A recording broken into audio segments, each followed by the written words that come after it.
بسم اللہ الرحمن الرحیم۔ السلام علیکم ناظرین، شام کی چائے کی آج کی نشست میں جناب طاہر جاوید مغل صاحب کے قلم سے انسپیکٹر ریٹائرڈ نواز خان کی آبیتیوں میں سے جس کہانی کا ہم نے انتخاب کیا ہے اس کا عنوان ہے لڑکی، پروفیسر اور شیطان۔ تو آئیے شروع کرتے ہیں۔ ایک انسان موت کے شکنجے میں تھا۔ اگر میں کنارے پر کھڑا رہتا تو یہ بہت بڑی خود غرضی تھی۔ میں اس بے حسی پر خود کو کبھی معاف نہ کر سکتا۔ سب اندیشوں کو بالائے طاق رکھ کر میں نے پانی میں چھلانگ لگائی اور اس کے ساتھ ہی میں اپنی زندگی کی مشکل ترین گھڑیوں سے دو چار ہو گیا۔ میرا خیال ہے یہ واقعہ آپ کو شروع سے بتاؤں۔ یہ اس نہر کا ذکر ہے جو امرتسر کے اندر سے گزرتی ہے۔ اس روز میں موٹر سائیکل پر کچہری سے کمپنی باغ کی طرف آ رہا تھا۔ نہر کے دوسرے پل پر مڑتے ہوئے میں نے ایک کالے رنگ کی مورس کار دیکھی۔ کار تیزی سے بڑی سڑک کی طرف جا رہی تھی۔ پل کے درمیان پہنچ کر اچانک کار نے بایاں کنارہ لیا اور فٹ پاتھ پر چڑھتے ہوئے دو افراد سے جا ٹکرائی۔ میں نے صرف اتنا دیکھا کہ ان میں سے ایک شخص نے نارنجی رنگ کا کوٹ پہن رکھا تھا۔ ضرب نہایت شدید تھی۔ وہ شخص اچھل کر پل کے جنگلے سے ٹکرایا، پھر کوئی 6 فٹ نیچے سر کے بل پل کے چھجے پر گرا اور میری نظر سے اوجھل ہو گیا۔ پل پر پہنچ کر میں نے موٹر سائیکل کے بریک لگائے، کار کا نمبر دیکھنے کی کوشش کی لیکن کامیاب نہ ہو سکا۔ نہر میں گرنے والے کا ساتھی جنگلے کو پکڑ کر اٹھنے کی کوشش کر رہا تھا۔ میری نگاہ خود بخود نہر کی طرف اٹھ گئی۔ مضروب کا کہیں پتہ نہیں چلا اور بھی کئی لوگ ہراساں نظروں سے پانی کی طرف دیکھ رہے تھے۔ اچانک ایک لڑکا چلا کر بولا، وہ رہا۔ میں نے اس کی اٹھی انگلی کا تعاقب کیا۔ وہ اس پل کے نیچے اشارہ کر رہا تھا جس پر ہم کھڑے تھے۔ اس کا مطلب تھا گرنے والا شخص پل کے نیچے چلا گیا ہے۔ میں بھاگ کر پل سے اترا اور کنارے پر چلا گیا۔ نیچے جھک کر دیکھا تو پل کے نیچے ایک موری کے اندر نارنجی کوٹ کی جھلک نظر آ رہی تھی۔ یہ بڑی خطرناک بات تھی۔ اگر آپ بچپن میں کبھی نہر کے اندر نہائے ہوں تو جانتے ہوں گے کہ پل کے نیچے سے گزرنا کتنا خطرناک ہوتا ہے۔ عموماً پل کے نچلے حصے اور پانی کی سطح کے درمیان بہت کم فاصلہ ہوتا ہے اور بعض اوقات بالکل ہی نہیں ہوتا۔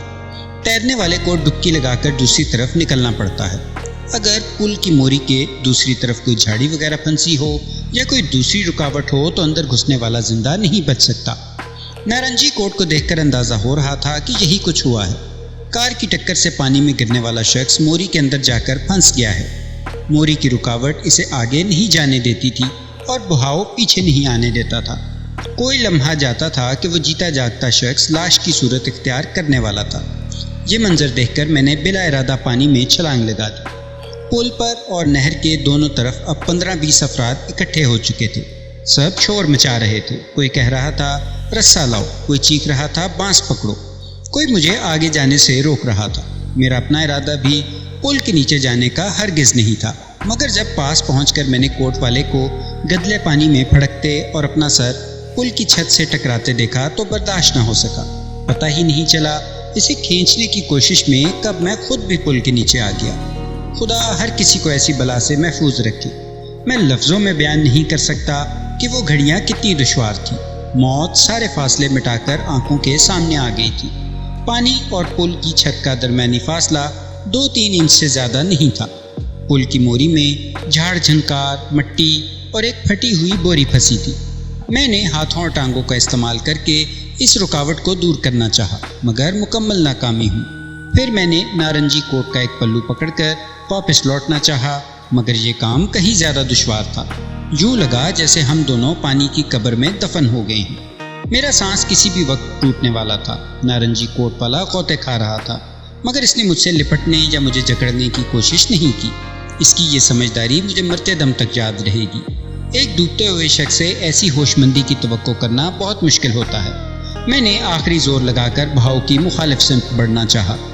بمشکل 2-3 فٹ کھسکا ہوں گا کہ دم ٹوٹ گیا۔ ٹھنڈا بے رحم پانی فراٹے بھرتا ہوا ناک اور منہ میں گھس گیا۔ میں نے ایک بار خود کو جھاڑ جھنکار میں الجھا ہوا پایا۔ کہتے ہیں ڈوبنے والا ڈوبنے سے پہلے ایک بار ضرور اوپر آتا ہے، مگر ہمارے پاس تو اوپر آنے کی گنجائش بھی نہیں تھی۔ وہ لمحے یاد کرتا ہوں تو آج بھی رونگٹے کھڑے ہو جاتے ہیں۔ میں نے دل میں سوچا نواز خان کے ساتھ تمام ہوا، انجام دردناک ہے، لیکن اطمینان کی ایک ہی بات ہے کہ تم نے ایک انسان کو بچانے کی کوشش کی، اور جس نے ایک انسان کو بچانے کی کوشش کی اس نے گویا پوری انسانیت کو بچایا۔ واللہ عالم بالصواب۔ ذہن پر تاریکی سی چھاتی جا رہی تھی۔ دفعتاً مجھے محسوس ہوا کہ ٹانگوں سے کوئی شے لپٹ رہی۔ میں نے اندھوں کی طرح ہاتھ چلائے، ایک رسہ میرے ہاتھ میں آ گیا۔ دل میں امید کی کرن پھوٹی۔ یہ رسہ بہاؤ کے ساتھ موری کے اندر آیا تھا۔ ظاہر تھا کسی نے اوپر سے پھینکا تھا۔ میں نے رسہ تھام کر پل کے نیچے سے نکلنا شروع کیا۔ نارنجی کوٹ والا مر رہا تھا، مگر میری حالت اتنی خراب تھی کہ اگر اکیلا ہی باہر آ جاتا تو معجزے سے کم نہیں تھا۔ پل کے نیچے سے نکل کر میں نے پانی سے سر نکالا اور چند گہرے زندگی بخش سانس لی۔ اسی دوران میں رسہ اپنی کمر سے باندھ چکا تھا۔ سانس ذرا بحال ہوئی تو میں ایک بار پھر پل کے نیچے گھس گیا۔ نارنجی کوٹ والے کے بازو مردہ شاخوں کی طرح پانی پر لہرا رہے تھے۔ میں نے ایک بازو تھاما اور رسے کی مدد سے بہاؤ کی مخالف سمت تیرنے لگا۔ ایک جان گسل کوشش کے بعد میں یہ 15 فٹ کا فاصلہ طے کرنے میں کامیاب ہوا۔ رسہ پھینکنے والوں نے ہمیں کھینچ کر پانی سے نکال لیا۔ نارنجی کوٹ والے کی حالت سے ظاہر تھا کہ وہ مر چکا ہے، پھر بھی آخری کوشش کے طور پر ہم نے اسے کنارے پر اوندھا لٹا دیا اور پھیپھڑوں سے پانی نکالنے کی کوشش کی۔ ارد گرد لوگوں کا ہجوم ہو چکا تھا۔ اس ہجوم میں اتفاقاً ایک ڈاکٹر بھی موجود تھا۔ اس نے نارنجی کوٹ والے کا معائنہ کیا اور تصدیق کی کہ وہ مر چکا ہے۔ مرنے والا ایک نوجوان شخص تھا، لمبے بال، چھوٹی چھوٹی داڑھی اور باریک نکوش۔ اس کے ساتھ جو ادھیڑ عمر شخص تھا وہ اب زمین پر بیٹھا گھٹنوں میں سر دیے ہچکیوں سے رو رہا تھا۔ اس کی ایک ٹانگ اور پیشانی پر معمولی زخم آئے تھے۔ ہم نے یہی سمجھا کہ وہ اس کا باپ یا چچا ہے، لیکن بعد میں پتہ چلا کہ وہ دونوں استاد شاگرد تھے۔ ادھیڑ عمر شخص کا نام عظیم رحمانی تھا۔ اس کا نام جان کر اور اس کی شکل دیکھ کر مجھے اندازہ ہوا کہ میں اسے پہلے سے جانتا ہوں، شاید اخبار میں کہیں تصویر دیکھی تھی۔ جلد ہی یاد آ گیا کہ وہ ایک مشہور مصور ہے۔ ملک سے باہر بھی اس کی تصویروں کی نمائشیں ہوتی تھیں۔ وہ مصوری کی دنیا کا ایک جانا پہچانا نام تھا۔ اسی دوران گشتی پولیس کی ایک جیپ موقع پر پہنچ گئی۔ ہم سب اس میں سوار ہو گئے۔ لاش کو ایک دوسری گاڑی کے ذریعے ہسپتال پہنچا دیا گیا۔ راستے میں ایک جگہ رک کر عظیم رحمانی کی مرہم پٹی کروائی گئی۔ تھانے پہنچ کر میں نے ان سے پوچھ گچھ شروع کی۔ انہوں نے بتایا کہ ان کی ایک شاگرد شاردا نے انہیں چائے پر بلایا تھا۔ وہ اسی کے گھر سے واپس آ رہے تھے کہ یہ حادثہ پیش آ گیا۔ میں نے آنکھیں نکال کر کہا، آپ اسے حادثہ کہہ رہے ہیں؟ یہ سیدھا سادہ قتل کا کیس ہے۔ وہ گڑبڑا کر بولے، انسپکٹر صاحب مجھے تو کچھ سمجھ نہیں آ رہی کہ کون میرا دشمن ہو سکتا ہے۔ عظیم رحمانی کی عمر 45 سال کے قریب تھی، تاہم اچھی صحت کی وجہ سے 40 کے لگ بھگ نظر آتے تھے۔ چہرے کے خد و خال سے پتہ چلتا تھا کہ جوانی میں کافی حسین رہے ہوں گے۔ اب بھی ان میں کشش تھی، خاص طور پر بال بہت خوبصورت تھے، جنہیں وہ بار بار دونوں ہاتھوں سے اٹھا کر پیشانی سے ہٹاتے تھے۔ اپنی شاگرد کی موت نے انہیں از حد افسردہ کر رکھا تھا۔ ابھی ان سے پوچھ گچھ کی جا رہی تھی کہ تھانے کے دروازے پر ایک کار آ کر رکی۔ میں بری طرح چونک گیا۔ یہ کالے رنگ کی مورس کار تھی۔ کار میں سے اینک والا ایک دراز قد نوجوان برآمد ہوا۔ اس کے ساتھ ایک ادھیڑ عمر شخص اور ایک لڑکی تھی۔ لڑکی نے ساڑی باندھ رکھی تھی، کٹے ہوئے خوبصورت بال شانوں پر لہرا رہے تھے۔ گاڑی سے اترتے ہی وہ لپکتی ہوئی عظیم رحمانی کی طرف آئی۔ سر آپ ٹھیک تو ہیں؟ اس نے بے حد پریشانی سے پوچھا۔ رحمانی صاحب نے رومال سے آنسو پوچھتے ہوئے کہا، ہاں میں تو ٹھیک ہوں۔ لڑکی بے دم سی ہو کر ایک کرسی پر بیٹھ گئی۔ سر یہ کیسے ہو گیا؟ یہ سب کیسے ہوا؟ اینک والا نوجوان اور دوسرا شخص بھی سلام کر کے اندر آ گئے۔ میرے پوچھنے پر رحمانی صاحب نے بتایا کہ یہی شاردا ہے جس کے گھر سے وہ چائے پی کر آ رہے تھے۔ اینک والا شاردا کا بھائی تھا۔ وہ ایک پڑھا لکھا اور کسی حد تک سخت گیر شخص نظر آتا تھا۔ میں نے اس کی آنکھوں میں دیکھتے ہوئے کہا، جس گاڑی نے متوفی کو ٹکر ماری ہے وہ کالے رنگ کی مورس تھی۔ لڑکی کے چہرے پر کوئی خاص تاثر نہیں آیا۔ میں نے شاردا اور رحمانی صاحب سے پوچھا، آپ لوگ کس پر شک کر رہے ہیں؟ میرے اس سوال پر شاردا کے ہونٹ ہلے، لیکن بات کرنے سے پہلے وہ خاموش ہو گئی۔ دوسرے لوگ بھی کوئی واضح جواب نہ دے سکے۔ مجھے اندازہ ہوا کہ وہ کچھ سمجھ نہیں پا رہے۔ میں نے شاردا کے بھائی راکیش سے پوچھا، 3 اور 4 بجے کے درمیان آپ کہاں تھے؟ وہ بولا، میں اپنے دفتر میں تھا۔ 3:30 بجے کے قریب شاردا کا فون آیا کہ پروفیسر رحمانی کا ایکسیڈنٹ ہو گیا ہے۔ میں فوراً گھر پہنچوں۔ میں گاڑی لے کر گھر آیا اور وہاں سے شاردا کو لے کر یہاں آ گیا۔ میں نے پوچھا، جب آپ دفتر میں تھے تو گاڑی کہاں تھی؟ اس نے جواب دیا کہ دفتر کی پارکنگ میں۔ میں نے پوچھا، کوئی شخص وہاں سے گاڑی لے جا سکتا ہے؟ راکیش نے پورے یقین سے کہا کہ ایسا ہرگز نہیں ہو سکتا۔ میں نے باہر نکل کر گاڑی کا معائنہ کیا۔ بظاہر کوئی ایسا نشان نظر نہیں آیا جس پر شبہ ہو سکے۔ ٹکر میرے سامنے ہوئی تھی۔ اس ٹکر میں گاڑی پر نشان آنا ضروری تھا۔ معائنے کے بعد میں واپس اپنے کمرے میں آ گیا۔ مرنے والے کا نام اختر رحمانی تھا۔ وہ امرتسر ہی کا رہنے والا تھا۔ عرصہ 5 سال سے وہ مصوری میں رحمانی صاحب کا شاگرد تھا اور ان سے بے حد عقیدت رکھتا تھا۔ اس عقیدت کا ثبوت یہ تھا کہ اس نے اپنے نام کے ساتھ بھی رحمانی جوڑ رکھا تھا۔ شام 6 بجے تک متوفی کے والی وارث تھانے پہنچ گئے۔ ان میں سے اس کی والدہ اور مامون بھی تھے۔ دونوں غم سے نڈھال ہو رہے تھے۔ اس کی والدہ نے آتے ساتھ ہی سینہ پیٹ پیٹ کر اعلان کیا کہ اس کے بیٹے کا قاتل اس کا تایا ہے اور 2 ایکڑ زمین اس کے بچے کی جان لے گئی ہے۔ میں نے کہا، ماں جی، اس طرح رونے پیٹنے سے میری کوئی مدد نہیں ہوگی، مجھے آرام سکون سے بتاؤ کیا معاملہ ہے۔ جوان متوفی کی ماں کو آرام سکون کہاں ہوتا ہے؟ تاہم اس نے جو کچھ بتایا وہ اس طرح تھا۔ اختر کے دادا کی 2 مربع زمین 3 بھائیوں میں تقسیم ہوئی تھی۔ اس تقسیم سے 2 ایکڑ زمین اختر کے حصے میں آئی تھی۔ اختر کو زمینوں کے معاملے سے زیادہ دلچسپی نہیں تھی، لیکن اس کے تایا زاد بھائی بہت ہوشیار ہیں۔ انہوں نے اندر ہی اندر جال سازی کر کے یہ زمین اپنے نام منتقل کرا لی۔ اختر کو جب اس بات کا پتہ چلا تو اسے بہت دکھ ہوا۔ ماں نے بھی اسے سرزنش کی اور کہا کہ ہر وقت تصویروں کتابوں کے چکر میں پڑا رہتا ہے اور شریک اس کی جائیداد ہڑپ کر گئے ہیں۔ اختر نے فیصلہ کر لیا کہ وہ یہ ناانصافی نہیں ہونے دے گا۔ وہ جھگڑالو نہیں تھا اور نہ ہی زمینوں کے ہیر پھیر جانتا تھا، مگر کچھ بااثر لوگوں سے اس کے تعلقات ضرور تھے۔ ان میں سے فضل الہی نام ایک سول جج اس کے فن کا پرستار تھا۔ اختر نے اس کی مدد سے تایازاد بھائیوں کے خلاف کیس لڑا اور کامیاب ہوا۔ نہ صرف مخالفوں کی جال سازی ثابت ہو گئی بلکہ انہیں مقدمے کا ہرجانہ بھی دینا پڑا۔ اس واقعے کے بعد وہ لوگ جی جان سے اختر کے دشمن ہو گئے۔ وہ کئی بار اسے سبق سکھانے کی دھمکیاں دے چکے تھے۔ ان کی ماں ہر وقت اس کی طرف سے فکر مند رہتی تھی۔ احمد کی موت کے بعد اب وہی اس کا واحد سہارا تھا۔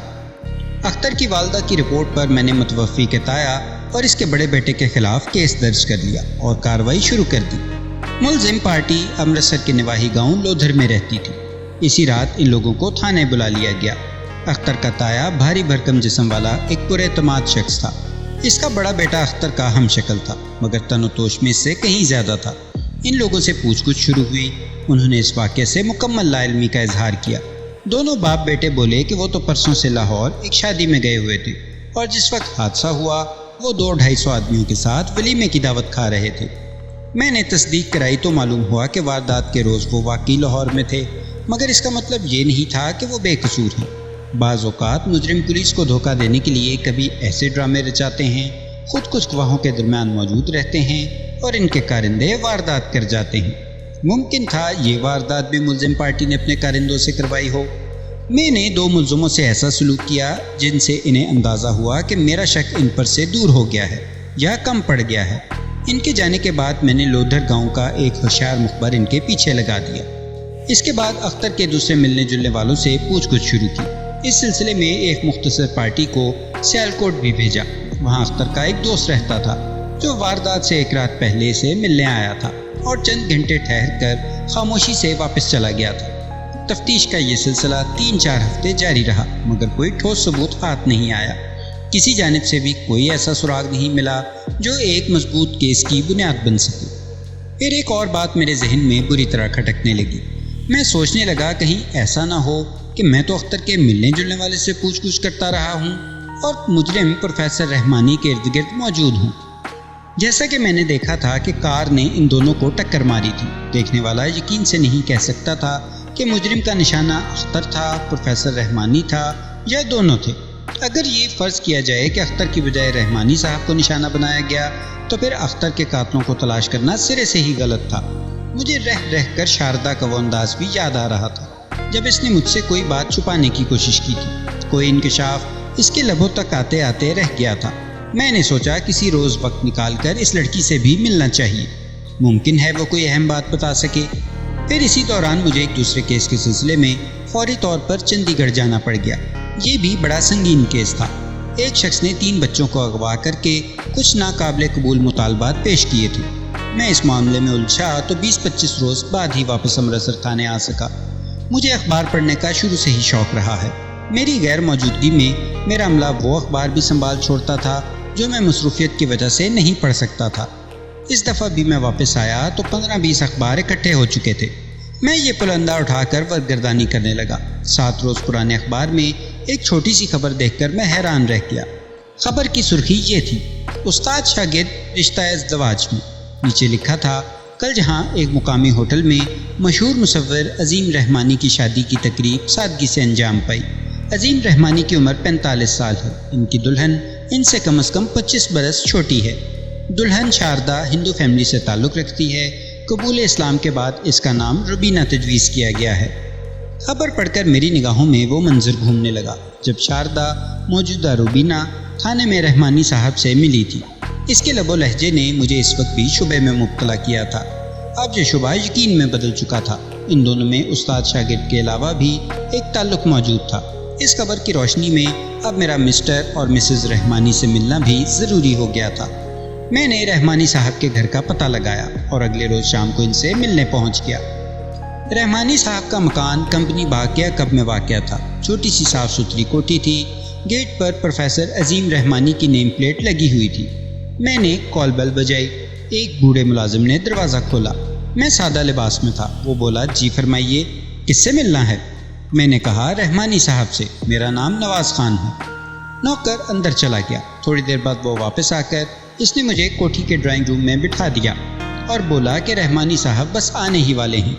اس کے لب و لہجے سے اندازہ ہوا کہ وہ یا اس کی مالکن مجھے پہچاننے میں ناکام رہے ہیں۔ میں ٹانگ پر ٹانگ چڑھا کر بیٹھ گیا اور در و دیوار کا جائزہ لینے لگا۔ ہر چیز مہکی مہکی اور نکھری نکھری تھی۔ گلدان میں تازہ پھول مہک رہے تھے۔ دیواروں پر خوبصورت تصویریں آویزاں تھیں۔ لگتا تھا سارا گھر ایک تصویر ہے۔ میں ٹہلتا ہوا ڈرائنگ روم کی دیوار گیر کھڑکی کے پاس چلا گیا۔ ذرا سا پردہ ہٹایا تو کچھ فاصلے پر ایک دوسرا کمرہ نظر آیا۔ کمرے کے اندر روشنی ہو رہی تھی اور سدا بہار کی بیل کے نیچے شیشے کی کھڑکیوں سے شاردا یا روبینہ کا سراپا نظر آ رہا تھا۔ وہ بڑی سج دھج کے کپڑے پہنے ہوئے تھی اور واقعی خوبصورت نظر آ رہی تھی۔ غالباً وہ کمرہ ان کی خوابگاہ تھا۔ ان کی چھت سے ابھی تک سہاگ کے پھولوں کی لڑیاں جھول رہی تھیں۔ روبینہ بستر کی شکنیں درست کر رہی تھی اور مختلف چیزوں کو جھاڑ پونچھ کر رہی تھی۔ پھر اس نے کھڑکیوں کے پردے برابر کر دیے اور خوابگاہ کا رنگین منظر میری نظروں سے اوجھل ہو گیا۔ اونچی ایڑی کی کھٹ کھٹ سے اندازہ ہوا کہ وہ اب ڈرائنگ روم کی طرف ہی آ رہی ہے۔ میں رسالہ کھول کر صوفے پر بیٹھ گیا۔ چند لمحوں بعد وہ اندر داخل ہوئی۔ وہ بڑی بے تکلفی سے ملازم کو کچھ ہدایات بھی دیتی آ رہی تھی۔ صاحب کی سلیپر پلنگ کے نیچے ہے، ان کے لیے چائے کا پانی رکھ دو۔ شام کا اخبار گیٹ سے لے آؤ۔ باتیں کرتی ہوئی وہ اندر داخل ہوئی۔ خوشبو کا جھونکا سا کمرے میں چکرا گیا۔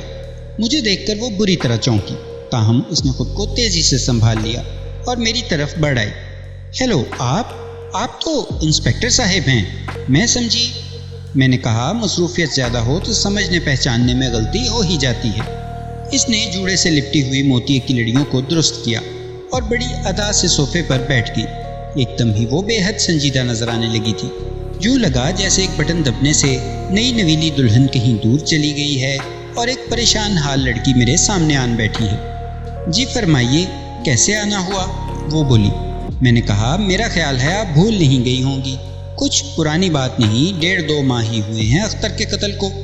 اس نے ایک گہری سانس لی تو خوبصورت گڑھا سا پڑ گیا۔ وہ بولی: انسپکٹر صاحب، یقین کریں آج ہم دونوں خود ہی آپ کی طرف آنے والے تھے۔ شاید آپ کو یقین نہ آئے، یہ دیکھیے۔ وہ اٹھی اور قریبی میز سے ایک لمبوتری ڈائری اٹھا کر دکھانے لگی۔ یہ دیکھیے، اس نے ایک صفحہ پلٹا۔ اسی دن کی تاریخ میں لکھا تھا: شام 7 بجے پولیس اسٹیشن جانا ہے، اختر کے سلسلے میں انسپکٹر سے ملنے۔ یہ عظیم رحمانی کے ہاتھ کی تحریر تھی۔ مجھے ڈائری دکھانے کے بعد وہ اپنی جگہ جا بیٹھی۔ گہری سنجیدگی سے بولی: ہمیں آپ سے ایک اہم مسئلے پر بات کرنا تھی۔ اتنے میں گیٹ پر کار کا ہارن سنائی دیا۔ روبینہ کے چہرے پر رونق آ گئی۔ بولی: میرا خیال ہے وہ بھی آ گئے ہیں۔ وہ دلکش چال چلتی ہوئی باہر چلی گئی۔ کوئی 10 منٹ بعد مسٹر اور مسز رحمانی دونوں میرے سامنے تھے۔ دونوں کی عمروں میں نمایاں فرق تھا، مگر لگتا تھا وہ اس فرق سے بالکل شرمندگی محسوس نہیں کرتے۔ شرمندہ ہونے کی ضرورت بھی کیا تھی، اب وہ میاں بیوی تھے۔ پروفیسر رحمانی کے آنے سے روبینہ کی خاصی ڈھارس بن گئی تھی اور اب وہ زیادہ پر اعتماد نظر آ رہی تھی۔ کچھ رسمی باتوں اور چائے نوشی کے بعد ہم اصل موضوع کی طرف آگے۔ ملازم کوٹھی کے دوسرے حصے میں تھا اور ہم اس کمرے میں آزادانہ گفتگو کر سکتے تھے۔ رحمانی صاحب نے تعلیم یافتہ لوگوں کے لہجے میں کہنا شروع کیا: انسپکٹر نواز، میری وائف کے دماغ پر ایک بوجھ ہے اور یہ ہر صورت سے اتارنا چاہتی ہے۔ میں سمجھتا ہوں یہ اس کی غلطی ہے کہ اس نے اتنی دیر کی، بہرحال اس کی بھی مجبوری تھی، آج ہم خود اسی سلسلے میں آپ سے ملنے والے تھے۔ اس تمہید کے بعد رحمانی صاحب نے کہا، روبینہ کا خیال ہے کہ اختر کے قتل کی واردات میں نارائن پوری نامی ایک لڑکے کا ہاتھ ہو سکتا ہے۔ یہ لڑکا کالج میں اس کے ساتھ پڑھتا رہا ہے۔ میرے پاس گھر میں بھی کچھ عرصہ پینٹنگ سیکھتے آتا رہا تھا۔ پینٹنگ سے اسے بالکل لگاؤ نہیں تھا۔ میں نے اندازہ لگایا کہ وہ صرف لڑکیوں سے آنکھ مچولی کے لیے آتا ہے۔ میں نے اسے اپنی کلاس سے نکال دیا۔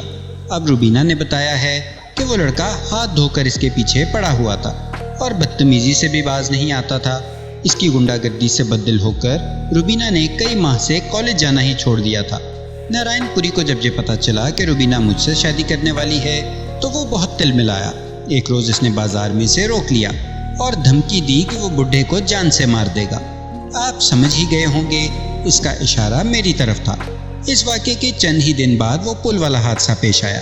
اس وقت سے روبینہ کے دل میں یہ خیال جمع ہوا ہے کہ ہو سکتا ہے کار والے نے اختر کی بجائے مجھے نشانہ بنایا ہو۔ یہ چاہتی تھی کہ آپ کو جلد سے جلد اپنے شک سے آگاہ کر دے، مگر یہ ڈر رہی تھی کہ پتہ نہیں اس کا کیا نتیجہ نکلے۔ اگر نارائن بے قصور تھا تو یہ اور بھی خطرناک بات تھی۔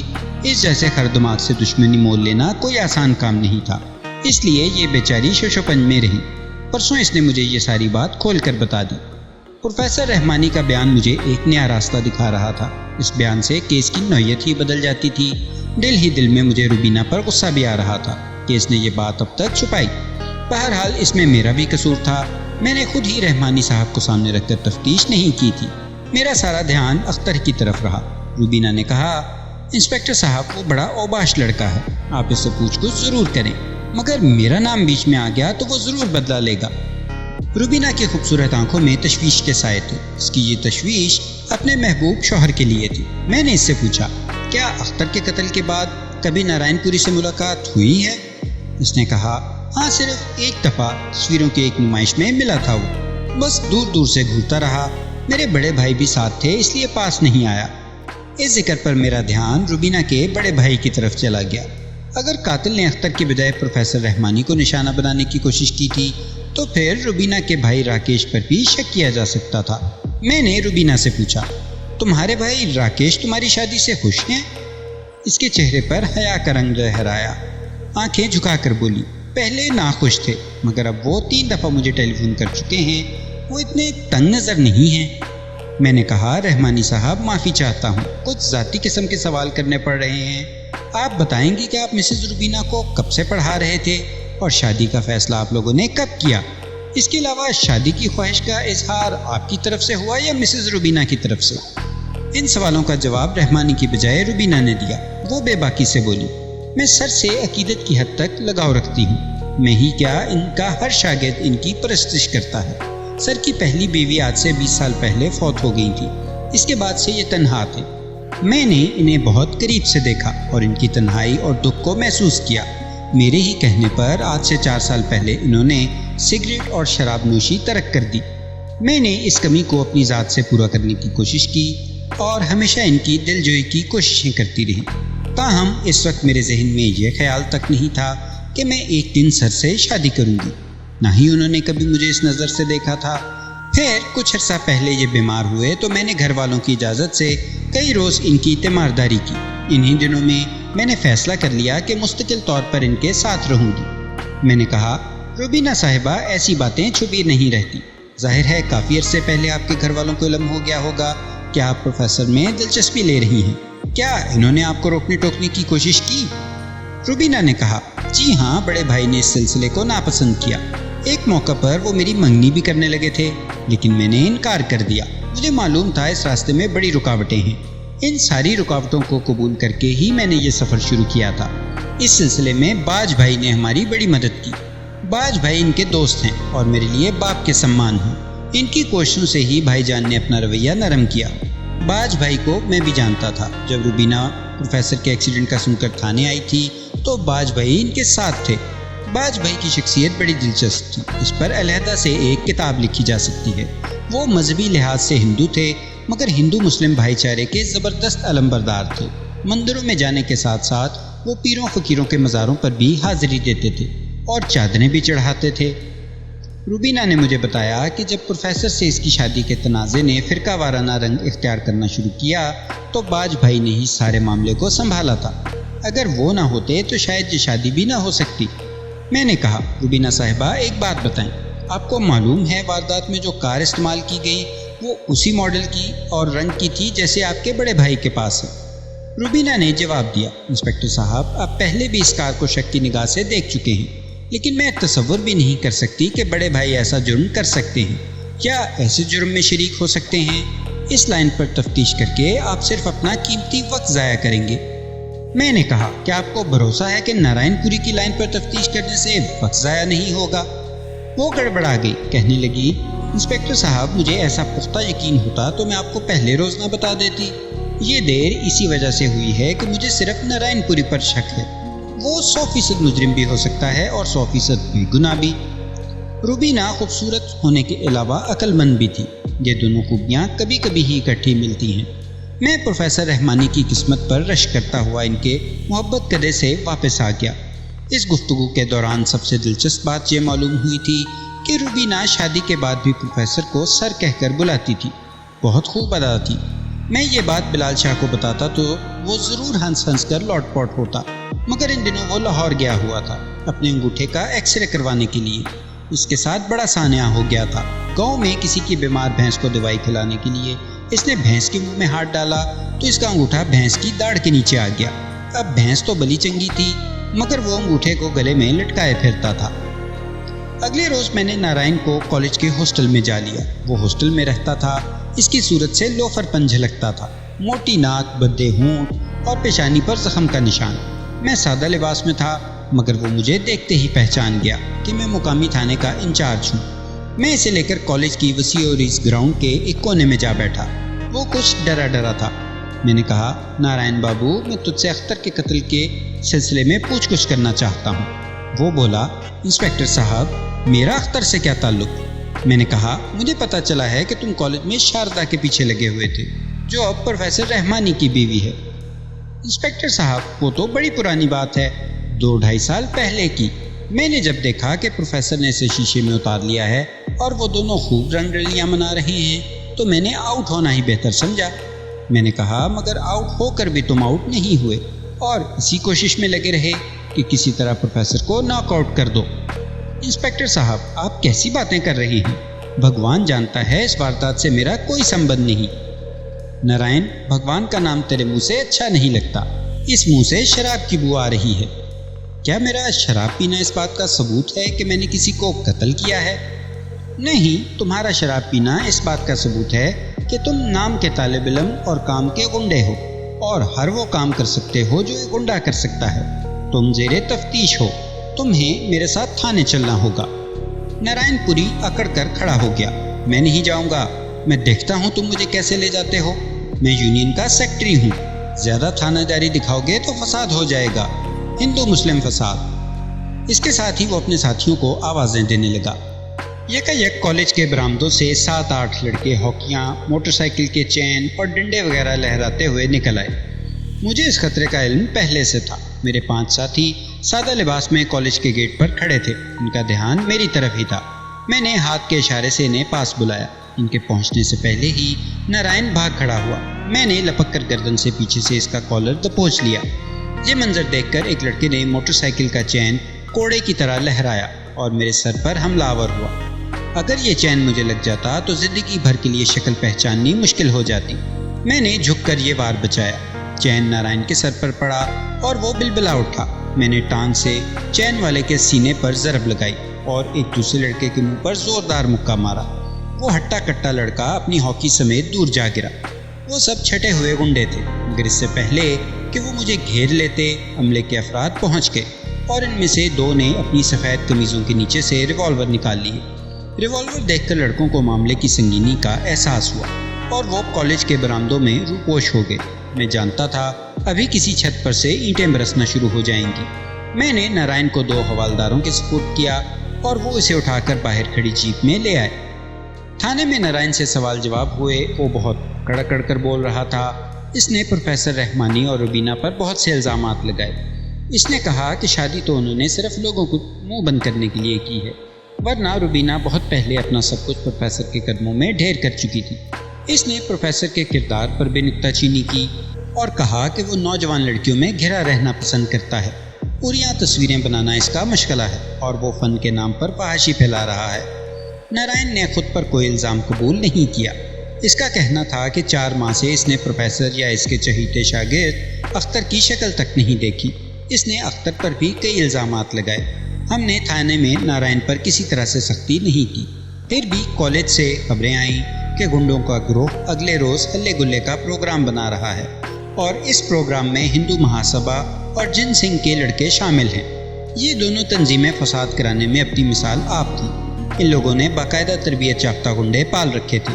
میں نے خطرے کی بو سونگھ کر پروفیسر رحمانی سے فون پر رابطہ قائم کیا اور انہیں صورتحال سے آگاہ کیا۔ رحمانی صاحب نے کہا، انسپکٹر تم بے فکر رہو، میں باج بھائی سے بات کرتا ہوں، وہ سب ٹھیک کر لیں گے۔ اور واقعی اگلے روز کالج کھلنے سے پہلے سب ٹھیک ہو گیا۔ باج بھائی نے 2-3 طالب علم لیڈروں کو اپنی رہائش گاہ پر بلا لیا اور گھر ہی میں انہیں سمجھا بجھا کر معاملہ ٹھنڈا کر دیا۔ اسی روز میں نے نارائن پوری کو بھی ضمانت پر رہا کر دیا۔ رہا ہو کر وہ کچھ اور بھی اکڑ گیا اور پروفیسر رحمانی اور اس کی بیوی کی شان میں قصیدے پڑھتا ہوا تھانے سے گیا۔ میں نے بے دلی سے تفتیش جاری رکھی۔ نارائن پوری کو بعد میں بھی چند بار تھانے بلایا گیا، لیکن اس کے خلاف کوئی اہم ثبوت نہیں مل سکا۔ وہ یونین کا عہدیدار تھا، جب تک اس کے بارے میں ٹھوس شہادت نہ ملتی اس پر ہاتھ ڈالنا مناسب نہیں تھا۔ اس طرح 1.5-2 ماہ اور گزر گئے۔ میری نگاہوں میں کبھی کبھی وہ منظر گھوم جاتا جب ایک بے بس نوجوان میرے سامنے پانی کی قبر میں ہاتھ پاؤں مار رہا تھا اور میں اس کی مدد کرنے سے قاصر تھا۔ کتنی خاموشی سے جان دی تھی اس نے اور کتنے صبر سے۔ اگر ان خوفناک لمحوں میں وہ عام ڈوبنے والوں کی طرح مجھ سے چمٹ جاتا تو ہم دونوں کی موت یقینی ہو جاتی۔ میں آج بھی کبھی کبھی سوچتا ہوں اس نے مجھے اپنے شکنجے میں کیوں نہ لیا۔ شاید وہ مجھے دیکھ ہی نہیں سکا تھا، اور اگر اس نے مجھے دیکھا تھا اور پھر بھی مجھے پکڑنے سے باز رہا تھا تو یہ اس کی ناقابل فراموش ہوش مندی تھی۔ آفرین ہے ایسے شخص پر جو مرتے ہوئے بھی اپنے ہوش پر قابو رکھے۔ کبھی کبھی میرے تصور میں اس ماں کا دکھی چہرہ نمودار ہوتا جو بیٹے کی صورت میں اپنی زندگی بھر کی پونجی لٹا بیٹھی تھی اور اب خالی دامن خالی ہاتھ انصاف کی منتظر تھی۔ مجھے زندگی بھر ایسی بے نوا ماؤں سے بہت خوف آیا ہے۔ میں ہمیشہ ان کی آہوں سے ڈرا ہوں اور ان کی بد دعا سے بچنے کے لیے اپنی ہمت کے مطابق کوشش کی ہے۔ اس دفعہ بھی میں مجرم تک پہنچنا چاہتا تھا، مگر مجرم میرے ارد گرد موجود ہونے کے باوجود کہیں نظر نہیں آ رہا تھا۔ میں عام پولیس والوں کی طرح ہوتا تو 2-4 بندوں کو اندر کر کے مطمئن ہو جاتا، لیکن میں اصل مجرموں پر ہاتھ ڈالنا چاہتا تھا، کسی بے گناہ کو پکڑ کر اور ایک اور ماں کی آہیں نہیں لینا چاہتا تھا۔ جھوٹی کامیابی سے سچی ناکامی مجھے زیادہ عزیز تھی۔ وہ جون کی ایک گرم دوپہر تھی۔ گرم اور سنسان ایسی دوپہروں میں خالی برآمدوں میں مکھیاں بھن بھناتی ہیں اور دن میں بھی رات جیسے سناٹے کا راج ہوتا ہے۔ نہ مجرم، نہ ملزم، نہ مسائل، نہ سائل۔ تھانہ بھاں بھاں کر رہا تھا۔ گرمی بھی اس دن معمول سے کچھ زیادہ ہی تھی۔ بلال شاہ میرے سامنے لکڑی کے ایک تخت پر چت لیٹا تھا۔ میں نے اسے بہت دفعہ تھانے میں سونے سے منع کیا تھا، مگر وہ باز آنے والی شے نہیں تھی۔ منع کرتے کرتے سو جاتا تھا۔ ابھی تھوڑی دیر پہلے بیٹھا تھا، پھر ٹیک لگا کر نیند دراز ہو گیا۔ میں نے ایک فائل کی ورگردانی کے بعد پلٹ کر دیکھا تو وہ خراٹے لے رہا تھا۔ میز سے چھڑی اٹھا کر میں نے اسے ٹوکا دیا تو وہ جلدی سے اکڑوں بیٹھ گیا اور لال لال آنکھوں کے ساتھ ہنس کر کہنے لگا، میں سو تو نہیں رہا تھا۔ میں نے کہا، نہیں، سو تو میں رہا تھا، تم تو جاگ رہے تھے۔ وہ بولا، ہاں، جاگنے سے یاد آیا، صبح جاگتے ہی میں نے بڑی مزیدار خبر سنی تھی، آپ کو سنانا یاد ہی نہیں رہی۔ وہ ہمارا دودھ والا ہے نا، وہ اس پروفیسر کے گھر بھی دودھ دینے جاتا ہے جس نے ہندو لڑکی کو مسلمان کر کے شادی کی تھی۔ پروفیسر رحمانی؟ میں نے پوچھا۔ بلال شاہ نے ہاں میں جواب دیا۔ میں نے بے قراری سے کہا، کیسی خبر؟ وہ بولا، پروفیسر نے طلاق دے دی ہے بیوی کو۔ دے دی ہے یا دینے ہی والا ہے؟ میں اس انکشاف پر حیران رہ گیا۔ میں نے کہا، یار بلال شاہ، بڑا گھامڑ ہے تو، اتنی اہم خبر اتنی دیر سے سنا رہا ہے، کیا واقعہ ہے یہ؟ مجھے تفصیل سے بتا۔ جواب میں بلال شاہ نے بتایا کہ دودھ والے کے بقول میاں بیوی میں کافی دنوں سے جھگڑا چل رہا ہے۔ کبھی پروفیسر گھر سے غائب رہتا ہے، کبھی اس کی بیوی، پھر 2-3 ہفتے گھر کو تالا لگا رہا۔ چند روز ہوئے پروفیسر تو گھر آ گیا مگر اس کی بیوی نہیں آئی۔ ایک پڑوسی نے بتایا کہ پروفیسر نے اسے طلاق دے دی ہے۔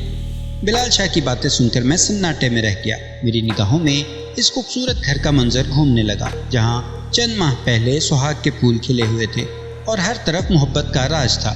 کون کہہ سکتا تھا کہ وہ سب کچھ اتنی جلدی ختم ہو جائے گا۔ میں نے اسی وقت اپنے سب انسپکٹر کو بلایا اور اسے ہدایت دی کہ وہ اس معاملے کا پتہ چلائے، ہو سکے تو پروفیسر سے بھی ملے اور معلوم کرے کہ اس کی بیوی اب کہاں ہے۔ سب انسپکٹر اسی وقت چلا گیا۔ میں نے اختر قتل کیس کی فائل منگوائی اور ورگردانی کرنے لگا۔ سب انسپکٹر کی واپسی شام کے وقت ہوئی۔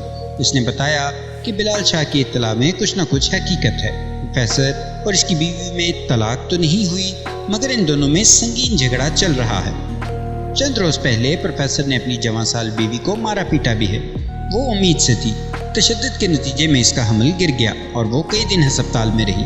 اب وہ باج بھائی کے گھر میں ہے کیونکہ اس کے گھر والے 3 ماہ پہلے انگلینڈ جا چکے ہیں اور وہ وہیں رہائش اختیار کر چکے ہیں۔ سب انسپکٹر نے بتایا کہ اس نے پروفیسر سے ملنے کی کوشش کی لیکن وہ بہت چڑچڑا ہو رہا ہے۔ اس نے بیماری کا بہانہ کر کے ملنے سے انکار کر دیا حالانکہ وہ گھر ہی میں تھا۔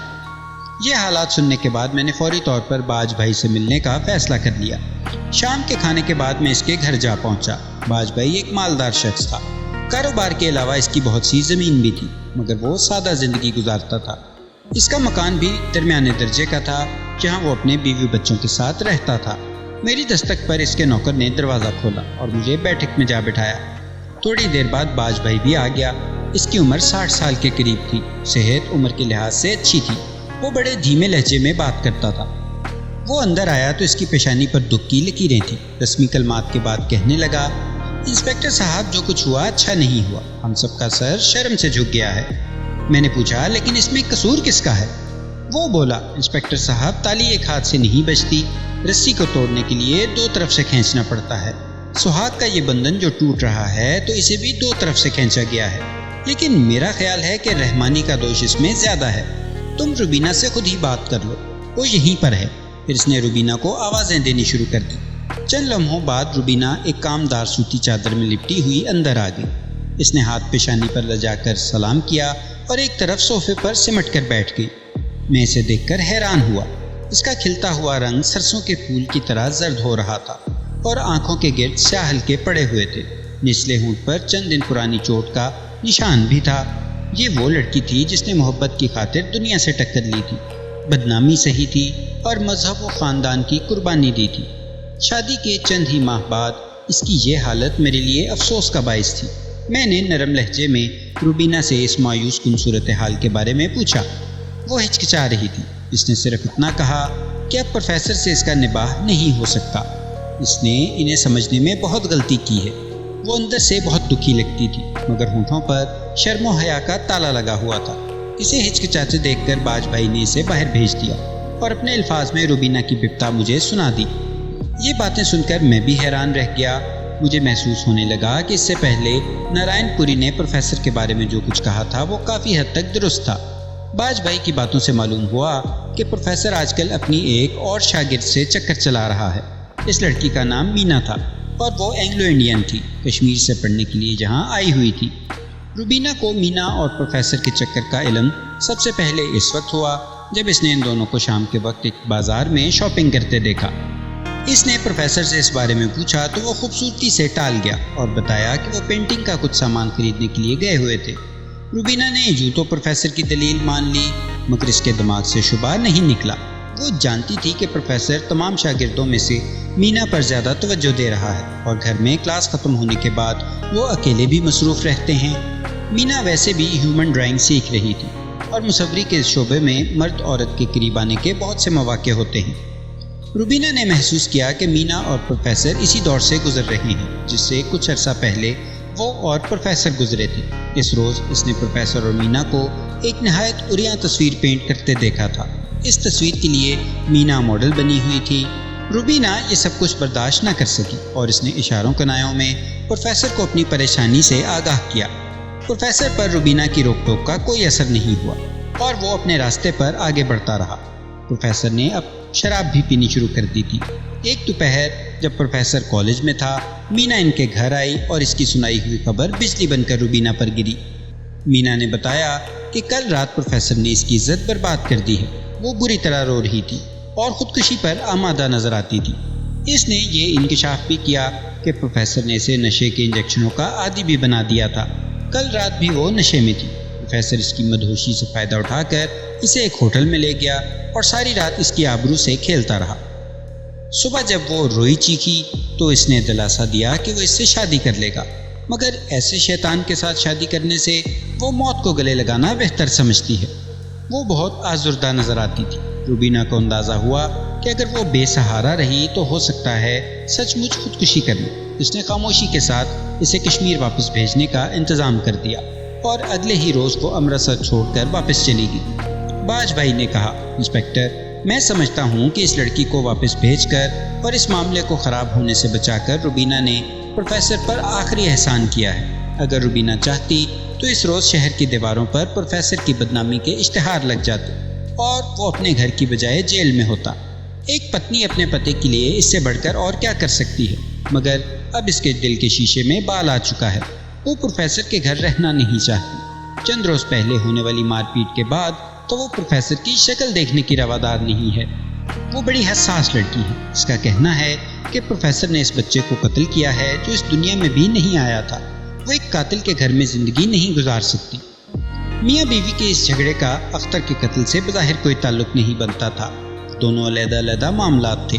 اس واقعے سے بس یہ فائدہ ہوا تھا کہ اس کیس میں میری دلچسپی پھر بیدار ہو گئی۔ اگلے روز میں نے پروفیسر رحمانی سے ملاقات کی۔ اس کے خیالات جاننا بھی ضروری تھا۔ ہماری یہ ملاقات پروفیسر کے گھر میں ہوئی۔ وہ بھی پہلے سے بہت دبلا پتلا نظر آ رہا تھا۔ داڑھی بڑھی ہوئی، بال الجھے ہوئے اور چہرے پر بے رونقی۔ اس کے سیاہی مائل ہونٹ جو چند ماہ پہلے بہت سرخ تھے گواہی دے رہے تھے کہ وہ سگریٹ اور شراب نوشی کثرت سے کر رہا ہے۔ وہ بالکل فنکار ٹائپ آدمی نظر آ رہا تھا۔ اس کے چہرے کی سب سے نمایاں چیز اس کی آنکھیں تھیں جن میں ہر وقت کوئی بھید چھپا سا لگتا تھا۔ اس نے میرے سوالوں کے جواب چڑچڑے پن سے دیے۔ اس کا خیال تھا کہ یہ ان کا گھریلو معاملہ ہے اور قابل دست اندازی پولیس نہیں ہے۔ اس نے اپنی صفائی پیش کرتے ہوئے کہا، معلوم نہیں اس لڑکی نے کیوں ہماری خوشیوں کو برباد کیا۔ میں اسے صرف اپنی شاگرد سمجھتا تھا اور اب بھی سمجھتا ہوں۔ یہ بات غلط ہے کہ میں نے اسے مارفیا کے ٹیکوں کا عادی بنایا ہے۔ وہ پہلے سے اس عادت کا شکار تھی۔ میں تو انسانیت کی بنیاد پر اس کی دلجوئی کرتا تھا اور اسی کوشش میں تھا کہ وہ یہ نشہ چھوڑ دے۔ وہ خوبصورت ہونے کے علاوہ ذہین بھی تھی اور اس میں بڑی صلاحیتیں تھیں۔ میں چاہتا تھا وہ اپنی زندگی کو اپنے ہاتھوں بربادی کی طرف نہ دھکیلے۔ مجھے معلوم تھا کہ روبینہ مجھ پر شک کر رہی ہے، مگر میں سمجھتا تھا کہ میری نیت ٹھیک ہے تو جلد ہی اس کا شک بھی دور ہو جائے گا۔ یہ تو معلوم ہی نہیں تھا کہ حالات ایسا رخ اختیار کر لیں گے۔ میں نے بہت سوچا ہے لیکن کچھ پتہ نہیں چلتا کہ اس لڑکی نے مجھ پر یہ الزام کیوں لگایا ہے۔ یہ سراسر جھوٹا اور بے بنیاد الزام ہے۔ میں یقین سے کہہ سکتا ہوں کہ اس نے سب کچھ کسی سازش کے تحت کیا ہے۔ میں نے پروفیسر سے پوچھا، آپ نے اس لڑکی سے دوبارہ رابطہ کرنے کی کوشش کی؟ وہ بولا، ہاں، میں چند روز پہلے خود کشمیر گیا تھا۔ چمکور میں اس کے دیے ہوئے پتے پر ڈھونڈتا رہا لیکن کچھ خبر نہیں ملی۔ لگتا ہے وہ پتہ ہی فرضی تھا۔ میں نے پوچھا، یہاں وہ کس کے پاس رہتی تھی؟ پروفیسر رحمانی نے بتایا، ایک نرس کے گھر میں رہتی تھی۔ نرس اپنی نوکری سے ڈسمس ہو گئی تھی اور وہ اس کا شوہر شہر چھوڑ کر جا چکے ہیں۔ کوشش کے باوجود مجھے ان کا پتہ بھی نہیں مل سکا۔ پروفیسر رحمانی کی باتوں سے کچھ بھی اندازہ لگانا مشکل تھا۔ وہ گناہ گار بھی ہو سکتا تھا اور بے گناہ بھی۔ اس کی بے گناہی کا ثبوت وہ لڑکی ہی دے سکتی تھی جس نے اس پر الزام لگایا تھا، مگر وہ کہیں مل نہیں رہی تھی۔ اس سے یہ شک بھی پیدا ہوا کہ ہو سکتا ہے پروفیسر کو کسی سازش کا نشانہ بنایا گیا ہو۔ سازش کا خیال ذہن میں آتے ہی دھیان نارائن پوری کی طرف چلا جاتا تھا۔ وہ پروفیسر کا رقیب روسیاہ تھا اور ویسے بھی اوباش مشہور تھا۔ اس سے کسی بھی چھوٹے یا بڑے جرم کی توقع کی جا سکتی تھی۔ میں نے پروفیسر کو کریدا تو اس نے بھی خیال ظاہر کیا کہ ممکن ہے یہ چکر نارائن پوری کا چلایا ہوا ہو۔ میں نے پروفیسر سے کہا کہ وہ اپنے طور پر اس اینگلو انڈین لڑکی کی تلاش جاری رکھے۔ میں نارائن پوری سے سنگن لینے کی کوشش کرتا ہوں۔ چند روز بعد کی بات ہے، میں نے اپنے 2 کانسٹیبلوں کو بھیجا کہ وہ نارائن پوری کو تھانے لے آئیں۔ کانسٹیبل 1 گھنٹے بعد خالی ہاتھ واپس آ گئے۔ انہوں نے بتایا کہ نارائن نے آنے سے انکار کر دیا ہے۔ وہ کہتا ہے، میں تمہارے تھانے دار کا غلام نہیں ہوں کہ ہر دوسرے تیسرے دن حاضری لگواتا رہوں۔ میں نے یہ سب کچھ بڑے صبر و تحمل سے سنا اور تھانے سے اٹھ کر بذات خود اس کے پتے پر جا پہنچا۔ وہ ان دنوں شہر کے ایک بدنام ہوٹل میں کمرہ لے کر رہ رہا تھا۔ مجھے معلوم تھا کہ اس ہوٹل میں ہر ناجائز کام ہوتا ہے مگر ہوٹل کا مالک ایک اعلیٰ سرکاری افسر کا بہنوئی تھا، لہٰذا وہ پولیس کی ناک کے نیچے سب کچھ کر رہا تھا۔ اس کا نام تو کچھ اور تھا، مگر سب اسے ماسٹر تارا سنگھ کے نام سے پکارتے تھے۔ میں ہوٹل کے کمرے میں داخل ہوا تو پورا ہال تمباکو اور چرس کے دھوئیں سے بھرا ہوا تھا۔ بہت سے غنڈہ صورت اوباش افراد جہاں وہاں بیٹھے خوش گپیوں میں مصروف تھے۔ میں سادہ لباس میں تھا، اس کے باوجود ایک دو افراد نے مجھے پہچان لیا۔ میں سیدھا اس میز کی طرف گیا جہاں نارائن پوری 4 دوسرے مشٹنڈوں کے ساتھ بیٹھا تاش کھیل رہا تھا۔ وہ بڑی آزادی سے شراب بھی پی رہے تھے۔ ان دنوں مشرقی پنجاب میں میزوں پر ایسے ہی کھلے عام مے نوشی ہوتی تھی۔ مجھے دیکھتے ہی نارائن اپنی جگہ سے کھڑا ہو گیا۔ ہال میں موجود لوگ بھی سمجھ گئے کہ کوئی گڑبڑ ہونے والی ہے۔ میں نے نارائن پوری کے سامنے پہنچ کر کہا، کیوں بھائی، تم زیر تفتیش ہو اور میں نے تمہیں تھانے بلایا تھا۔ وہ بولا، تھانے دار، تھانے بلاؤ گے تو بڑا پچھتاؤ گے۔ میں نے کہا، اچھا تم نے جو سانپ نکالنا ہے آج نکال ہی لو، میں تمہیں تھانے لے کر ہی جاؤں گا۔ وہ زہرخن لہجے سے بولا، تم جیسے بڑے مر گئے ہمیں تھانے لے جاتے۔ میں نے کہا، تو ٹھیک ہے، جہاں دوسرے مر رہے ہیں مجھے بھی مارو، میں بھی اسی لیے آیا ہوں۔ نارائن کا ایک ٹھگنا ساتھی جس کا قد 4 فٹ سے زیادہ نہیں تھا اور آنکھوں میں تیز چمک تھی، کرسی پر پاؤں رکھ کر بولا، بڑی اکڑ ہے بھئی اس مسئلے میں۔ دوسرا ساتھی بولا، آج پھر اپنے رشتہ داروں کو باہر کھڑا کر کے آیا ہوگا۔ نہیں، آج اکیلا آیا ہوں، میں نے کہا، اور تھانے دار بن کر بھی نہیں آیا، عام بندے کی طرح آیا ہوں۔ لڑنا چاہتے ہو تو دل کھول کر لڑ لو، پولیس مقابلے کا کیس نہیں بناؤں گا، اور ہندو مسلم فسادات کرانا چاہتے ہو تو وہ شوق بھی پورا کر لو۔ نارائن گرج کر بولا، ہندو مسلم فساد تو پھر ضرور ہوگا، اور یہ آگ بھڑکنے کے ذمہ دار تم ہوگے۔ تمہیں سرکار نے وردی اس لیے نہیں دی تھی کہ ہندو جاتی کو ذلیل کرنے کا ٹھیکہ لے لو۔ تم نے پروفیسر رحمانی کے ساتھ مل کر ایک ہندو لڑکی کو مسلمان ہونے پر مجبور کیا اور اسے اپنے گھر میں ڈالا۔ جب اس نے تمہارے شکنجے سے نکلنا چاہا تو اسے اتنی بے دردی سے مارا گیا کہ اس کا بچہ ضائع ہو گیا۔ تم نے ہماری جاتی کے منہ پر کالک ملی ہے، ہم تمہیں زندہ نہیں چھوڑیں گے، اور اب وہ لڑکی بھی تمہارے پاس نہیں رہے گی۔ اس کے ساتھی نے چیخ کر کہا، تو اس کتے بدکار پروفیسر کا طرفدار بن کر آیا ہے نا؟ تیرا ایسا حشر کریں گے کہ پورے شہر کو نصیحت ہوگی۔ اس نے نصف بھری ہوئی بوتل گھما کر میرے سر پر ماری۔ بوتل میرے کندھے کو چھوتی ہوئی ایک دوسری میز پر گری۔ میں نے نارائن کے منہ پر بھرپور گھونسا مارا، وہ پشت کے بل میز پر گرا۔ اس کے ساتھی مجھ پر ٹوٹ پڑے۔ میں بھی پوری طرح تیار تھا۔ میں نے ان میں سے 2 کو سخت قسم کی چوٹیں لگائیں اور تیسرے ٹھگنے کو پوری قوت سے دھکیل کر دیوار پر دے مارا۔ نارائن ایک کرسی لے کر مجھ پر حملہ آور ہوا تو میں نے ایک چھوٹی میز کو ڈھال کے طور پر استعمال کیا، اور نارائن کا وار بچانے کے بعد اس کی پسلیوں پر ایسی ٹھوکر ماری کہ وہ بلبلاتا ہوا دور جا گرا۔ یہ سارا جھگڑا میں نے جان بوجھ کر مول لیا تھا، اور اس کی ایک خاص وجہ تھی، مگر میرا مقصد پورا ہونے سے پہلے ہی ہال کی بتی چلی گئی اور ہر طرف چیخو پکار ہونے لگی۔ کچھ دیر بعد جب دوبارہ روشنی ہوئی تو ہال کباڑ خانے کا منظر پیش کر رہا تھا۔ ہر طرف ٹوٹی ہوئی کرسیاں، الٹی ہوئی میزیں اور برتن پڑے تھے۔ یوں لگتا تھا چند لمحوں میں جنوں کا قافلہ یہاں سے گزر گیا ہے۔ مجھ سے دھینگا مشتی کرنے والے 4 افراد نارائن سمیت غائب ہو چکے تھے۔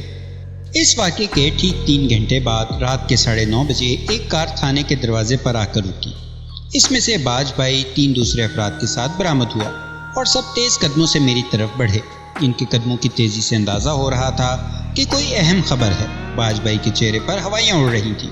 اس نے اندر آتے ہی کہا، غضب ہو گیا انسپکٹر، روبینہ کو میرے گھر سے اغوا کر لیا گیا ہے۔ کب؟ کیسے؟ ابھی کوئی آدھا گھنٹہ پہلے۔ میں روز سونے سے پہلے ایک دفعہ اسے ضرور دیکھتا ہوں۔ آج اس کے کمرے کا دروازہ کھٹکھٹایا تو اس نے نہیں کھولا۔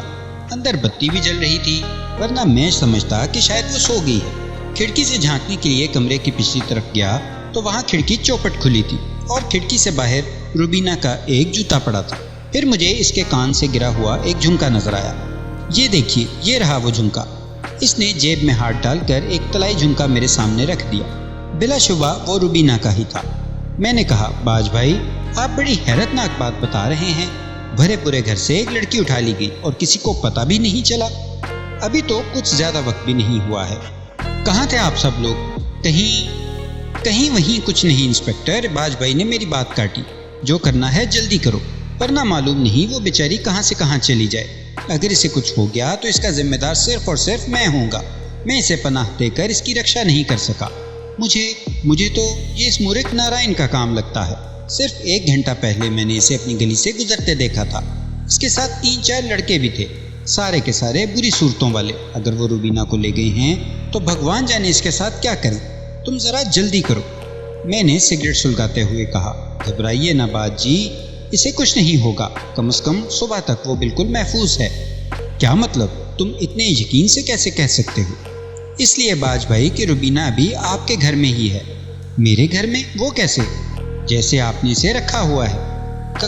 کیا کہہ رہے ہو؟ مجھے کچھ سمجھ نہیں آ رہی۔ سمجھ تو مجھے بھی تمہاری نہیں آ رہی باج بھائی، یہ تمہارے اللہ توبہ کرنے کے دن تھے۔ اس عمر میں تمہیں کیا سوچی کہ یہ کھیل کیوں کھیلا تم نے؟ کون سا کھیل؟ باج بھائی کی آنکھیں حیرت سے پھیلتی جا رہی تھیں۔ اس کے ساتھ آنے والے بھی منہ پھاڑے میری طرف دیکھ رہے تھے۔ میں نے کہا وہی کھیل جس نے ایک بے گناہ نوجوان کی جان لے لی، ایک ہنستے بستے گھر کو اجاڑا اور ایک نیک چلن لڑکی کو زندہ درگور کر دیا۔ تمہارا مطلب ہے میں نے لڑکی کو گھر میں چھپا رکھا ہے اور تمہیں رپورٹ لکھوانے آ گیا ہوں کہ وہ اغوا ہو گئی ہے؟ 100% ایسا ہی ہے۔ باج بھائی تنک کر کھڑا ہو گیا، غصے سے کانپتا ہوا بولا، یا تمہارا دماغ خراب ہے یا تم انتہائی درجے کے گھٹیا آدمی ہو۔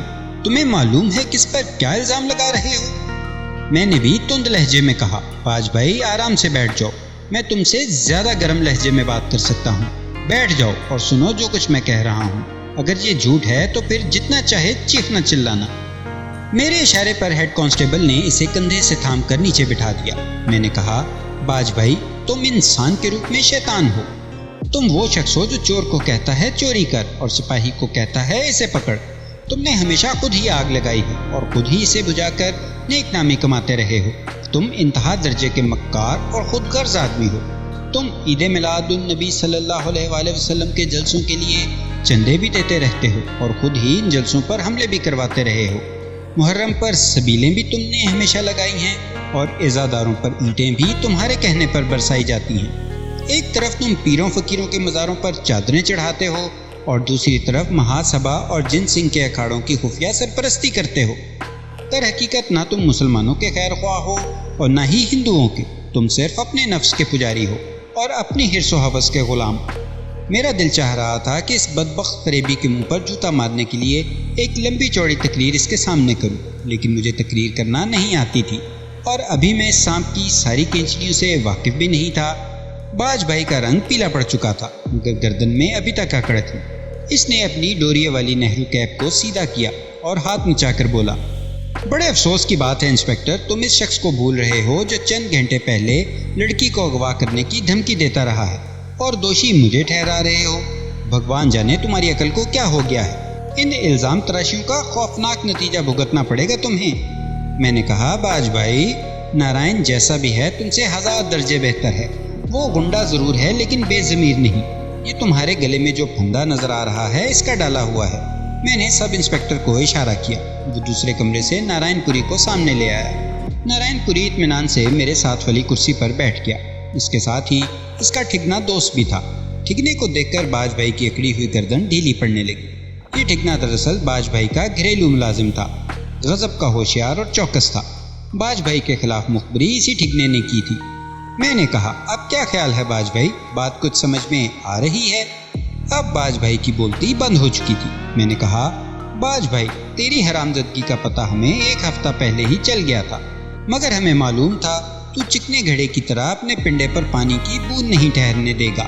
اپنے تعلقات کے زور پر عدالت میں کیس کمزور کرنا تیرے بائیں ہاتھ کا کھیل ہے، اسی لیے ہم تجھے ٹھیک ٹھاک طریقے سے پھنسانا چاہتے تھے اور میرا خیال ہے ہمیں ناکامی نہیں ہوئی۔ باج بھائی کی گردن ڈھیلی پڑ گئی اور وہ خوفزدہ بوڑھے بکرے کی طرح ہماری طرف دیکھنے لگا۔ میں نے کہا، باج بھائی یہ ثابت ہو گیا ہے کہ تم ایک ذلیل انسان ہو، بلکہ ذلیل کا لفظ تمہاری مذمت کرنے کے لیے بہت ناکافی ہے۔ تم پروفیسر کے واقف کاروں میں سے تھے۔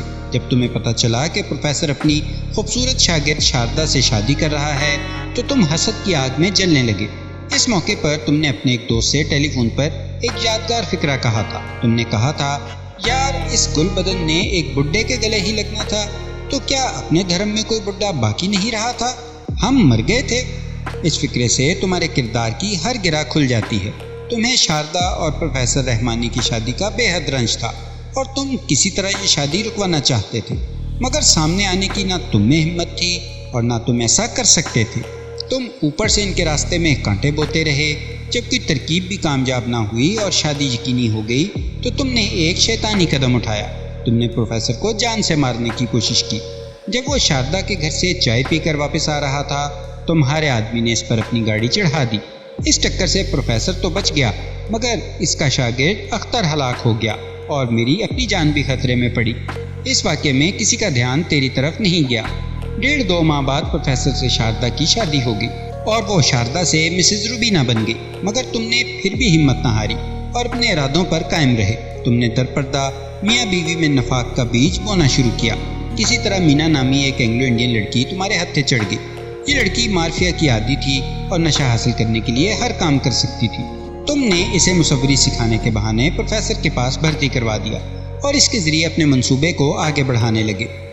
گزرنے والے ہر دن کے ساتھ یہ لڑکی پروفیسر اور روبینہ کے درمیان ایک دیوار اٹھاتی چلی گئی. تم ہر قدم پر اسے مفید مشورے دیتے رہے اور گھر اجاڑنے کے زود اثر نسخے بتاتے رہے.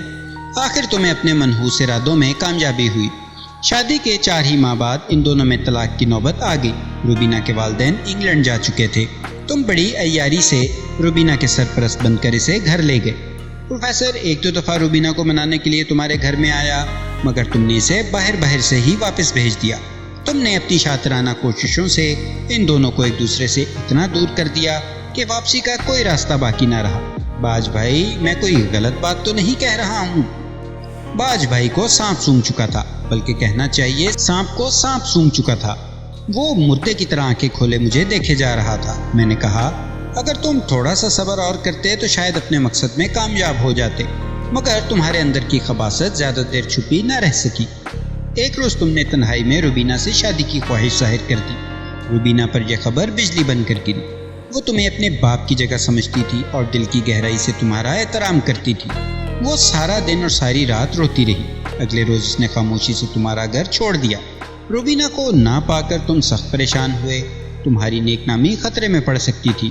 تم نے فوری طور پر اسے تلاش کرایا اور ریلوے اسٹیشن پر جا پکڑا اور اس کی منت سماجت کر کے اور معافی مانگ کر تم اسے واپس لے آئے. تم نے اس کے سامنے رام کرشن کی مورتیوں پر ہاتھ رکھ کر قسم کھائی کہ اب کبھی ایسی بات تمہاری زبان پر نہیں آئے گی. مگر یہ زبانی کلامی بات تھی. تمہارے دل میں تو وہی الاؤ بھڑک رہے تھے. تم ہوس کے پجاری تھے. تم روبینہ کو نہ صرف اس کی خوبصورتی کی سزا دینا چاہتے تھے بلکہ اس بات پر بھی مزہ چکانا چاہتے تھے کہ اس نے ایک مسلمان کے لیے اپنا دھرم بدلا ہے. تم اسے ہرگز فراموش نہیں کر سکتے تھے.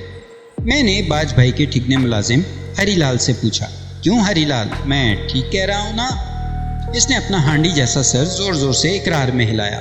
میں نے کہا ہری سب کچھ جانتا ہے. اسے پتا تھا کہ تم اندر سے اب بھی کھوٹے ہو. تم روبینہ کو اپنے گھر سے کسی نامعلوم مقام پر پہنچانا چاہتے ہو مگر یہ کام اس طرح کرنا چاہتے ہو کہ تم پر کوئی الزام نہ آئے. تم کسی اچھے موقع کی تلاش میں تھے اور اس تلاش میں کئی مہینے بھی لگ سکتے تھے. ہری نے آ کر ہمیں سب کچھ بتایا تو ہم نے تمہارا کام آسان کر دیا. ابھی تھوڑی دیر پہلے ہم نے تمہارے دستے راست ماسٹر تارا سنگھ کے ہوٹل میں ہنگامہ کیا اور نارائن نے سرعام دھمکی دی کہ وہ روبینہ کو اٹھا کر لے جائے گا. تمہارے منہ سے رال ٹپکنے لگی. اس ہنگامے کی خبر پاتے ہی تم اپنی اصلیت پر آ گئے اور روبینہ کو اپنی بدنیتی کے شکنجے میں جکڑنے کا فیصلہ کر لیا. تمہیں یقین تھا کہ روبینہ کی گمشدگی کا الزام سراسر نارائن پر ہی آئے گا. ہمیں یہ امید نہیں تھی کہ تم اتنی جلدی کرو گے. ہمارا خیال تھا 1-2 دن تک روبینہ کے بارے میں کوئی خبر سننے کو ملے گی لیکن تم نے تو 2 گھنٹے بھی صبر نہ کیا اور رپورٹ لکھوانے تھانے چلے آئے. باج بھائی کی شکل دیکھنے سے تعلق رکھتی تھی. چہرہ مٹی کے ٹوٹے پیالے کی طرح ہو رہا تھا. آخر وہ کرراہ کر بولا انسپکٹر میں تم سے اکیلے میں بات کرنا چاہتا ہوں. میں نے کہا جب سے میں نے وردی پہنی ہے اکیلے میں بات نہیں کی. اکیلے میں بات کرنے والا ہوتا تو آج میں بھی باج رہے ہوتا. تم نے جو کہنا ہے سب کے سامنے کہو. خوف سے اس کا سارا جسم لرزنے لگا. شاید پھانسی کا پھندا اسے اپنی آنکھوں کے سامنے نظر آ رہا تھا. کہنے لگا انسپکٹر صاحب ایک بات میں تمہاری منت کر لیتا ہوں. میں تمہیں سب کچھ بتاتا ہوں. میں نے کہا باج بھائی اب تیرے پاس بتانے کے لیے اور کچھ نہیں. یہ بات میں اچھی طرح جانتا ہوں. باج بھائی کی قابل رحم حالت دیکھ کر اس کا ایک اور ساتھی بولا انسپکٹر صاحب آپ ایک نیک انسان پر قتل کا الزام لگا رہے ہیں. یہ کوئی چھوٹی بات نہیں ہے. میرا سب انسپکٹر بولا الزام ہم نہیں لگا رہے شہادتیں لگا رہی ہیں. وہ دیکھیے وہ سامنے کھڑی ہوئی آپ کی گاڑی بھی یہی الزام لگا رہی ہے. اس گاڑی نے مقتول اختر کو ٹکر ماری تھی۔ اس کا سبز رنگ جینین نہیں ہے، اس کے نیچے اب بھی کہیں کالا رنگ موجود ہوگا، اور وہ پینٹر اور ڈینٹر بھی ماشاءاللہ حیات ہے جنہوں نے واردات کے اگلے روز اس گاڑی کی جون بدلی تھی۔ باج بھائی نے آنکھیں بند کر کے سر کرسی کی پشت سے ٹکا دیا۔ واقعی اس کے پاس اب کہنے کو کچھ نہیں تھا۔ اس واقعے کے ایک ہی گھنٹے بعد روبینہ کو باج بھائی کے گھر کی ایک تنگ و تاریک کوٹری سے برآمد کر لیا گیا۔ اس کی مشکیں کسی ہوئی تھیں اور منہ میں کپڑا تھا۔ باج بھائی نے اسے اگلے روز صبح کسی نامعلوم مقام پر پہنچا دینا تھا۔ 2-3 روز میں اس لڑکی کو بھی تلاش کر لیا گیا جس نے باج بھائی کے کہنے پر پروفیسر رحمانی اور روبینہ رحمانی کی زندگی میں نہ ختم ہونے والا زہر گھولا تھا۔ اس لڑکی نے عدالتی کارروائی کے دوران جج کے روبرو اعتراف کیا کہ اس نے پروفیسر پر بہتان باندھا تھا۔ اس روز وہ 1 ہفتے سے مافیا کے ایک انجیکشن کے لیے تڑپ رہی تھی۔ باج بھائی نے انجیکشن فراہم کرنے کے لیے شرط لگا دی تھی کہ میں روبینہ رحمانی کے سامنے عزت لٹنے کا ڈرامہ رچاؤں اور پھر خاموشی سے کسی طرف نکل جاؤں۔ اس نے بتایا کہ باج بھائی وقتاً فوقتاً اس سے رنگ رلیاں مناتا رہتا ہے اور اس کے چند عمر رسیدہ دوست بھی اس کھیل میں شریک رہے ہیں۔ باج بھائی کے پاس اب بچ نکلنے کی کوئی گنجائش نہیں تھی۔ اس پر قتل عمد کا مقدمہ چلا اور بعد ازاں ہائی کورٹ سے عمر قید کی سزا ہوئی۔ باج بھائی کی گرفتاری کے 2 ماہ بعد وہ ستمبر کی ایک خوبصورت نکھری ہوئی شام تھی۔ ہر چیز دھلی دھلی اور مہکی ہوئی تھی۔ پروفیسر عظیم رحمانی کی چھوٹی سی کوٹھی میں رنگین کمکموں کی بہار آئی ہوئی تھی۔ میاں بیوی اپنی شادی کی پہلی سالگرہ اہتمام سے منا رہے تھے۔ زیادہ خوشی کی بات یہ تھی کہ اس تقریب میں روبینہ کے گھر والے بھی شریک ہو گئے تھے۔ اس کا بڑا بھائی اور والدہ خاص طور پر انگلینڈ سے پہنچے تھے۔ اپنے زرق برق لباس میں روبینہ ہمیشہ سے زیادہ خوبصورت نظر آ رہی تھی۔ اس کا چہرہ بتا رہا تھا کہ وہ ماضی کی تمام تر غلطیاں بھول کر پھر محبت کی وادی میں قدم رکھ چکی ہے۔ میں نے پروفیسر کو سالگرہ کی مبارکباد دیتے ہوئے کہا، اچھا پروفیسر صاحب، اب اجازت دیجیے، ورنہ ایک پولیس والے کی وجہ سے آپ کا فنکشن بدمزہ ہو جائے گا۔ وہ خوش دلی سے بولا، آپ شکل سے ہرگز پولیس والے نہیں لگتے، اور جن کو پتہ ہے وہ جانتے ہیں کہ آپ سے ڈرنے کی ضرورت نہیں۔ میں ایک شرط پر ٹھہر سکتا ہوں، کیا آپ یہ بتائیں کہ آپ کی مسز آپ کو سر کیوں کہتی ہے؟ وہ کہا مار کر ہنس دیا۔ بھائی، اس بھلی ماس کو بہت دفعہ سمجھایا ہے لیکن وہ مانتی ہی نہیں۔ راز کی بات بتاؤں، کہتی ہے جب بچہ ہو جائے گا تو سر کہنا چھوڑ دوں گی۔ میں نے کہا، یاد رکھیے گا کہیں آپ کے بچے بھی آپ کو عزت مآب اور عالی جناب وغیرہ نہ کہنے لگے۔ وہ زور زور سے ہنسنے لگا۔ تو ناظرین، یہ تھی آج کی کہانی۔ امید ہے آپ کو پسند آئی ہوگی۔